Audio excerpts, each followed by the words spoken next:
You don't got SC. Oh, there you go.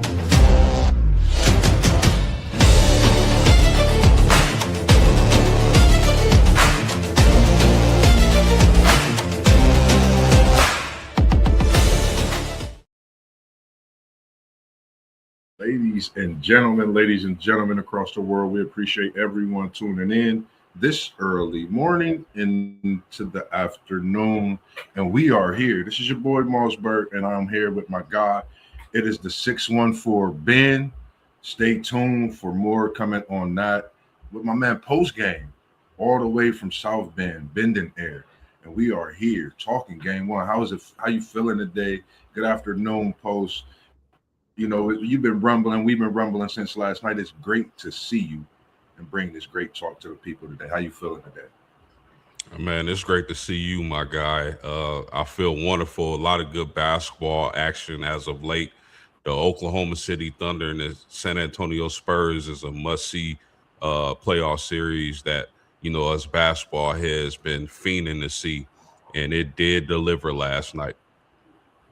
Man, and I just want to thank you again for joining me. And when you say fiending, man, I've been waiting for basketball like this post since so many greats have left the game, and watching Wembenyama, watching Castle, watching Dylan Harper and his San Antonio Spurs squad against this Oklahoma City and the two-time MVP and Shai Gilgeous, Chet Holmgren, the William brothers, Adam McCain. I mean, they have a slew of guys, man. I think we are in for probably one of the best Western Conference finals since the days of the late, great Kobe Bryant. Rest in peace, when he was in that West doing some great things. And it took me back to LeBron and Steph Curry NBA Finals matchup the way it was. So what's your thoughts on this game one as we seen Wembenyama do, again, unspectacular things, and then we seen someone that no one really's talked about since draft day. They talking about him now after game one. One of my guys, Lefty, most dangerous players, I think, on that Spurs. And they got a couple lefties, but I'm talking about Dylan Harper, his dad being Ron Harper, one of the, I think, most underrated players in his time. He played with the GOAT, and he played with so many others in his era. What's your thoughts about this game? I'm sorry to talk so much, but it's just that great of a series just to see it from the first game last night. Well, yeah, I mean, we got to start at Victor Wembanyama. This dude, I like to call him Mr. Fantastic. This dude, if you didn't know about him after, before last night, where's his weakness? Can anybody explain to me where Victor's weakness is? Because you can't send him to the free throw line. He gonna knock those down. He can pull up from deep, as we seen last night, to put the game into overtime. He can take you on a block. He can drive. But I think Oklahoma City's biggest issue is Wemby controlling the paint and making them think about driving the basketball. We saw how it affected Shea Gilgeous Alexander last night, the reigning MVP. When you got Wemby Yes, sir. back there, it affects what you're going to do on offense. And Oklahoma City is going to have to figure things out when it comes to that offensive side of the ball. Because although they made a lot of 3-pointers last night, they gotta be able to find points in the paint and able to defeat San Antonio, and that's going to be a tall task. But I thought Yeah. Alice Caruso played really well. I thought J Dub played really well. The thing that almost did San Antonio in was the turnovers. They had a lot of turnovers. So they got to fix that. And hopefully De'Aaron Fox can get back to the series and that kind of band-aids that issue or resolves that issue. But one of the biggest mistakes I thought OKC made in the latter end of the game in the overtimes was having Caruso and J Dub guard Wemby in the paint. I think that was a huge mistake. I thought, Harnestein or the other guy, what's his name? Can't think of his name, Moss, the center. Chet Is it Holmgren. Chet Chet Holmgren? Holmgren should have been guarding him in the latter stages of the game. With them Yeah, guarding him with Caruso and J Dub, he was able to get extremely easy points. You just throw it up, Wemby gonna catch it. There's nothing they could do. I thought they should have guarded Wemby with size in the overtimes, and that was a yeah, big mistake by OKC. totally agree. And when you mention that about Wemby, his matchup, I think when you talk about someone changing a game from being anywhere on the floor, I think that's something we haven't seen in decades. When you look at Wemby's numbers from game one, 40 and 20. We haven't seen this since Shaquille O'Neal. Mark me wrong. I might be mistaken, but I'm just thinking, haven't seen this since Shaq. And for Wemby to be, 7'4", be able to do a step back fadeaway 3-point shot at his height. I don't know what to say right now. I'm not going to say he's a cheat code, he's an alien, but he's something that when I started to watch years ago on the level of him playing for France, I said he's going to come to the league and he's going to change the game. Shout out to Wembanyama. Shout out to everyone that's been working with this young man from day one. But shout out to the San Antonio Spurs and the physicality that they played with against the OKC team. Not to mention, did San Antonio hear all the saying, all the talk about how OKC could be a team to win back-to-back? Could they be a team to three-peat? Could they be the team that runs the NBA for the next 5 to 6 years? I think San Antonio answered every bit of those comments, questions. What's your thoughts as well? We talking about Wemby. I'm going to go ahead and talk about one of my guys, and that's Dylan Harper. Historical performance last night. And when you see the way he moved with his left hand, talk to me about Dylan Harper and the effect that he had on the game last night. Yeah, Dylan Harper was tremendous, bro. Him stepping up with Fox being out. I really like the slew of guards San Antonio has to throw at different teams, especially when you get a De'Aaron Fox back, bro. Uh, Yeah, I pick OKC to win this series. I believe this series is going 7, but I mean, I lost a lot of faith last night. I gotta admit it. I just because how do you combat OKC needs Hartenstein and Chet Holmgren to step up offensively and defensively. yeah, Uh, yeah, San Antonio has pretty much, handled OKC all season long and into the playoffs thus far. OKC has to find some points in the paint and be able to get Wemby out of from patrolling that paint and changing their shots once they get down there. But I think it starts with Hartenstein and Chet yeah. Holmgren. Those two have to be effective if OKC is going to win this series. If those two can't be effective, Oklahoma City is going home. I totally agree. I think you hit it right in the head. With OKC being this team that we know what the talk has been. Shy getting his second MVP.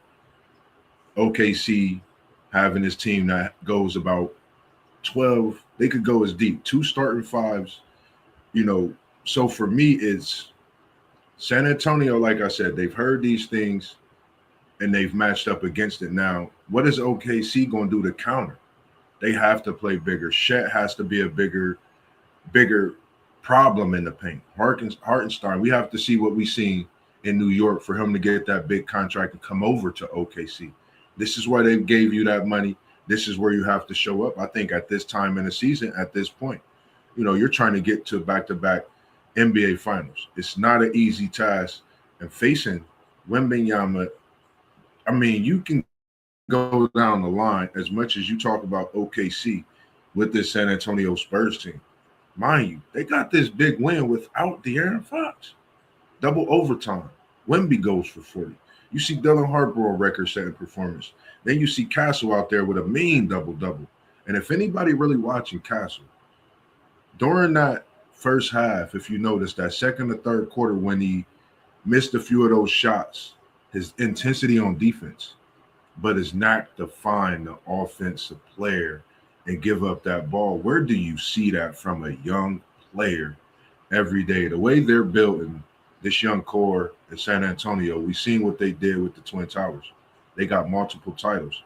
I think they try to get a multiple championship with one tower and multiple players that come together and play just as well as anybody I've seen in the last few years when it comes to this young team being together so soon and so fast. Anything else you had to say on that one? I like this San Antonio team. Yeah, I do too, Moss. But I mean, you got to give kudos to San Antonio as an organization, the way they built this team. Uh, you know, having Carter Bryant come off the bench, who I liked a lot at Arizona, Oh yeah, but having him and him being so locked in on the defensive end. Nobody drafts as yes, well as San Antonio. And with Victor Wembanyama, man, this is if this man beats, if they take out OKC and proceed to win the NBA championship, there is no other argument that's needed. Victor Wemby is the best player in the NBA and it's his era. I don't think anybody thought it would start this quick, but if he's able to knock off OKC and if they proceed to win a championship, there's no more argument about who the best player in the NBA is because it's Wemby. To have that kind of yeah, effect on the game, I know a lot of people hear me talk about the effect on the game on both ends of the court when I'm talking about Hannah Hidalgo on the women's side in college, but in the NBA on the NBA side, Victor yeah, affects the game offensively and defensively. You saw how players were thinking twice when they drove to the basket. Easy baskets are not easy to come by for OKC. San Antonio are having an easier time yes. finding easier baskets. That right there is going to dictate the series if OKC doesn't find a way to combat that. I totally agree. And then when you say combating that, I think OKC have to combat this physical nature of San Antonio. And SEC Shaw, we appreciate you tuning in as well as everybody else tuning in. And yeah, we speak on San Antonio heavy. I've picked San Antonio to win this series and actually even win the championship. That's my pick. Um, People forget about what OKC did during the regular season against San Antonio. That was nothing. Really not looked that special except that one game. And they had a tough time getting that win. And San Antonio had injuries. So to me, I think San Antonio is OKC's kryptonite. And I'm talking about in the worst way. I was talking to a couple guys. I think I had text posts and we was talking last night and I said, OKC might be down 50 if Fox was playing in this game because that's the way it looked, at a point because of the way with Alex Caruso being the top scorer. Nothing against him, bringing championship pedigree, but when Alex Caruso is getting 30, I don't think OKC can win any game in this series as we've seen it go to double overtime. Yeah, I think a big part of why San Antonio didn't blow the game away, didn't blow OKC away, is the turnovers. They got to cut down on those turnovers. They had way Yeah, too many turnovers for my liking. They probably would have dominated this game had they not turned the ball over so many times. But yeah, I don't think I don't think we can count OKC out quite yet. They still got the heart of a champion. It's going to be interesting to see what kind of adjustments OKC makes and how to deal with Vic, man. Mr. Fantastic is what I like to call him. But if there's yes, anything they can adjust to, I really, again, I'm going to say this again, Hardenstein and Holmgren have to be more effective on the offensive and defensive end. But I thought, I'm yeah. going to say this again also, I thought it was a humongous mistake for them to have Alice Caruso and J Dub trying to guard in front Wimby in the latter end of the game. That was a huge mistake. Can't You do need it. a big body on him, man. He's 7'4". Yeah, definitely. I agree with you on that. I mean, it shows. And what I was seeing Wimby doing the game one dribble spin, left hand when he got one dunk, then he turned around and got another dunk. I mean, it's just if you're not talking about Wembenyama, I don't know what you're not talking about when we talking about this game one in this series. I mean, he's just that special. And like you said, nothing to take away from OKC. I think this is going to be a great series. I think this just goes to show in this first game what we will be in store for this Western Conference semifinals. I mean, this Western Conference finals, and to see who gets to that finals. So, for me, I'm definitely looking forward to game one tonight, I believe. We got game one tonight. Is that in that Cleveland series? So, any thoughts on that? I know we weren't going to keep the people too long, but just any quick thoughts on that real quick before we get out of here? Yeah, sure, man. I mean, it all depends on what Cleveland team shows up. Uh, I know James Harden is hit or miss. If the Spiders gonna play like that, Cleveland gives themselves a really good chance to move on to the NBA championship. But me personally, I like the Knicks to win this series. It's been a long time coming. Uh, I think they're primed to beat Cleveland and send them home. So Jalen Brunson is on fire. He's playing extremely well. Really, Yeah. probably outside of Wemby, probably nobody's been playing better in the playoffs. So I look for New York to win this series. How about you? Man, this is a tough one for me, Post. This has been a tough one. I've been thinking about it. I'm gonna go. We in Ohio here, 614. I'm gonna stay in Cleveland. This is a tough pick. When I say this is probably the toughest pick, I'm going Cleveland on the strength of Mobley.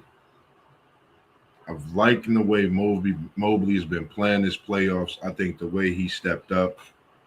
I'm going Cleveland. I like what Cleveland has been doing. I think Donovan Mitchell is special. Spider is different. I love what Brunson in New York is doing, but it's still something for me. They got to show me in this series, in this game one, I'm watching Cat.